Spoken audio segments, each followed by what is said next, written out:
বৈশাখে কয় টাকার পান্তাভাত কয় টাকা দিয়ে কিনে খায়, যে আমি যে কোরবানি দিচ্ছি, আমি যে ফিতরা দিচ্ছি, আমি যে যাকাত দিচ্ছি, আমি যে সাদাকা করছি, আমি যে বস্তুগুলো বিলি করে দিচ্ছি, আমি ইসলামের নামে যা যা করছি, এটা সর্বকালের সর্বশ্রেষ্ঠ পন্থা পদ্ধতি এবং মাধ্যম। এর চেয়ে ভালো পন্থা, এর চেয়ে ভালো মাধ্যম, এর চেয়ে উন্নত কোনো ব্যবস্থাপনা না পৃথিবীর ইতিহাস কোনোদিন দিতে পেরেছে, না বর্তমানে পারছে, না কিয়ামত পর্যন্ত কেউ কোনোদিন পারবে।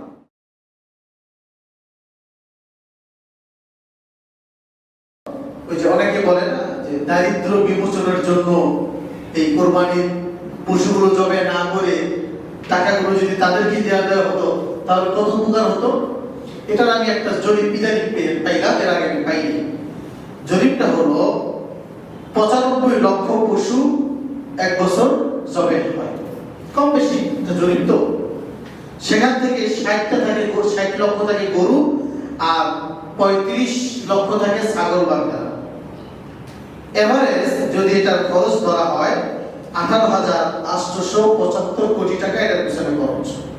যদি গরুর দাম 30,000 ধরা হয় আর ছাগলের দামই 2,500 করে ধরা হয়, কিন্তু এটা আরো অনেক আগের জরিপ, কারণ 30,000 টাকা এখন কোন গরু পাওয়া যায়? তো সর্বনিম্ন তো এখন 30,000 টাকার কোনো গরু নেই, সর্বনিম্ন 2,500 টাকা ছাগল তো দূরের কথা, ছাগলের একটা পায়াও পাওয়া যাবে না 2,500 টাকা। এটা আরো আগের জরিপ, আগের জরিপটা নিয়ে এখন কথা বলছি। $240 কোটি তথাকথিত বুদ্ধিজীবী তারা বলতে চাচ্ছেন বাংলাদেশে 50 লক্ষ সুবিধা বঞ্চিত দরিদ্র লোক আছে। 5% বাদ দিলে 95%, $228 কোটি। এই $228 কোটি কে যদি আমি বাংলা টাকা দিয়ে ভাঙি তাহলে 50 লক্ষ সুবিধা বঞ্চিত পরিবারের প্রত্যেক পরিবারের কাছে 36,000 টাকা করে পড়ে। তাদের বক্তব্য হলো এই 36,000 টাকা এক একটা পরিবারকে যদি এই একটা সিজনে দেওয়া যায় তাহলে তারা অর্থনৈতিকভাবে কত দূর এগিয়ে যেতে পারে। আপনারা আমার মাসে 50,000 টাকায় জানা কারণ, কিন্তু কারণ মাসে 36,000 টাকা দিয়ে 3 মাস 4 মাস 5 মাস চলে যায়। সুতরাং বাহ্যিক চমৎকার একটা জিনিস যে এই যে 36,000 টাকা পার পরিবার দেওয়া যেত, সেটা না দিয়ে একদিনে পশু জবাই করে সব শেষ করে ফেলতেছে। তো এই কথাটা কি যদি আমরা সামনে আনি তাহলে বা অর্থনীতির পরিভাষায় বলি, এই $240 কোটি দিয়ে আমরা পশুগুলো কিনলাম, 90 লক্ষ পশু। সর্বশেষ এই পয়সাগুলো কার হাতে যাচ্ছে? যিনি গরুটা পেলেছেন, লালছেন পালছেন একটা বছর, তার কাছে যাচ্ছে না? ব্যাপারীওয়ালা সর্বশেষ, ব্যাপারীকে আমার কাছে কিনে নিয়ে এসেছে না, সে কি কোটিপতি বড় লোক? আমরা যারা শহরে থাকি, বসবাস করি, অথবা শহরতলিতেও যারা একটু পয়সাওয়ালা, তারা কি গরু পালে? তারা কি ছাগল পালে? তো গরু পালা আর ছাগল পালার কাজটা কারা করে?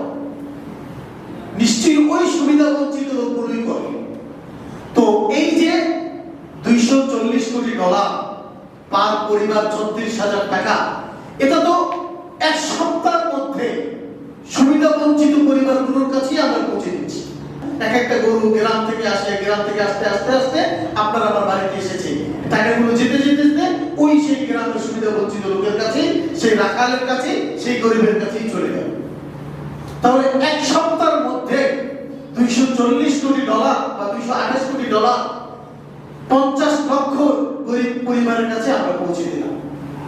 এমন একটা অর্থনৈতিক ব্যবস্থাপনা ইসলাম ছাড়া আর কোন ধর্ম থেকে পেয়েছে? আর কোন ইজম, কোন মতবাদ এক সপ্তাহের মধ্যে এত বিশাল বড় একটা প্রবৃত্তি উঠে পেরেছে? আসল দ্বিতীয় কথা, এই যে আমরা 90 লক্ষ পশু জবাই করলাম, এই পশুটা কি গরিবদের জন্য জবাই করা ওয়াজিব করা হয়েছে না সম্পদশালীদের জন্য? একটা নির্দিষ্ট পরিমাণ সম্পদশালীদের জন্য না? আচ্ছা, সবাই জবাই দিল, পশুটা কি পুরোটা নিজেরাই খেয়ে ফেলি না গরিবদেরকে দিয়ে দিই? 3 ভাগের 2 ভাগ বন্টন হয়ে যায়। $240 কোটি, ওইটা 3 ভাগের 2 ভাগ যদি বন্টন হয় তাহলে $160 কোটি খাদ্য একদিনের মাঝে পুরো দেশ আমরা বন্টন করে দিলাম। $240 কোটি, 3 ভাগের 2 ভাগ আমরা দিয়ে দিচ্ছি। যে জবাই দিচ্ছে, উনি এক ভাগ খাচ্ছেন, বাকি 2 ভাগ দিয়ে দিচ্ছে। 2 ভাগ যখন দিয়ে দিচ্ছে, তাহলে 3 ভাগের 2 ভাগ হলো $160 কোটি। $160 কোটি গোশত, $160 কোটি খাদ্য একদিনের মাঝে পুরা জাতির মাঝে বন্টন করে দিয়ে দাও। এবার এক সপ্তাহের মধ্যে আমি ধরে নিলাম ওই চুক্তিটাই যে 36,000 টাকা এক পরিবারের কাছে দিয়ে দেওয়া। এই 36,000 টাকা যদি এক সপ্তাহের মধ্যে আপনি সুবিধা বঞ্চিত পরিবারের হাতে পৌঁছাইতে চান, বাংলাদেশের পরিবেশ অনুযায়ী এক এক গরিবের কাছে কয় টাকা দিয়ে পৌঁছবে? আমরা সব টাকাটা হয় একটা সংস্থার কাছে জমা দিলাম। এবার সেই সংস্থা যখন এই টাকাগুলো বিনিবন্টন করতে থাকবে, তখন তার ধারা কি দাঁড়াবে? 36 টাকা পাবে কিনা তো আমাদের সন্দেহ আছে। তাহলে ইসলাম কত চমৎকার ভাবে পুরো দেশব্যাপী $240 কোটি পৌঁছে দিল, এটা পছন্দ হচ্ছে না। মূল কথাটা গত জমায় যেটা বলেছিলাম যে মুসলমানকে ইবাদত থেকে বঞ্চিত করা, গরিবকে আরো কিভাবে গরিব করা যায় সেটা নিয়ে ব্যতিব্যস্ত থাকা। যদি গরিবদের কাছে বা সুবিধা বঞ্চিত বা দারিদ্র বিমোচন উদ্দেশ্যই হয় যে সারা বছর গরুর গোশত কিনে 600 টাকা করে, 580 টাকা করে বা 600 টাকা করে, কোরবানির সময় যে গোশতটা জবাই করা হয় 600-700 টাকা করে গোশত কেজি পড়ছে, কিন্তু আমরা খাচ্ছি না, মানুষকে দিয়ে দিচ্ছি। এই যে সবাইকে দিয়ে দিচ্ছে, আমরা দোকান থেকে কিনে কেন? দোকান থেকে যদি কম দামে গরুর গোশত কেনা হয়, তারপরে কি মানুষ এত টাকা দিত? এত গোশত গরিবদের খাওয়াইতো? তাহলে কত চমৎকার একটা ব্যবস্থা করা না?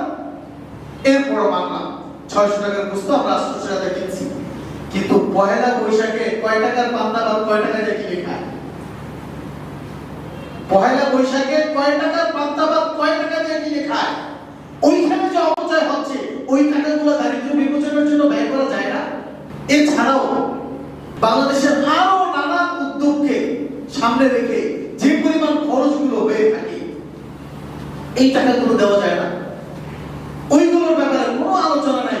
এই মুসলমানদের কোরবানি নিয়ে, মুসলমানদের যাকাত নিয়ে, মুসলমানদের ফিতরা নিয়ে, মুসলমানদের ইবাদত নিয়ে যারা যত মাথা ব্যথা। সুতরাং আমরা মুসলমান যারা আছি, অন্ততপক্ষে আমাদের এই ধারণাটা স্পষ্ট থাকতে হবে যে আমি যে কোরবানি দিচ্ছি, আমি যে ফিতরা দিচ্ছি, আমি যে যাকাত দিচ্ছি, আমি যে সাদাকা করছি, আমি যে বস্তুগুলো বিলি করে দিচ্ছি, আমি ইসলামের নামে যা যা করছি, এটা সর্বকালের সর্বশ্রেষ্ঠ পন্থা পদ্ধতি এবং মাধ্যম।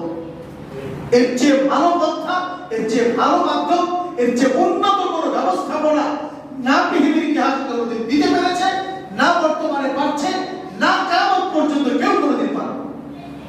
সুতরাং আপনার আমার ঈমান যেন মজবুত থাকে। আপনাদের কাছে আমার এই আলোচনা, এই সমস্ত কথা আমাদের ঈমান আমরা দুর্বল করব না। আল্লাহ রাব্বুল আলামিন আমাদেরকে মজবুত ঈমানের সাথে জীবনযাপন করার তৌফিক দান করেন।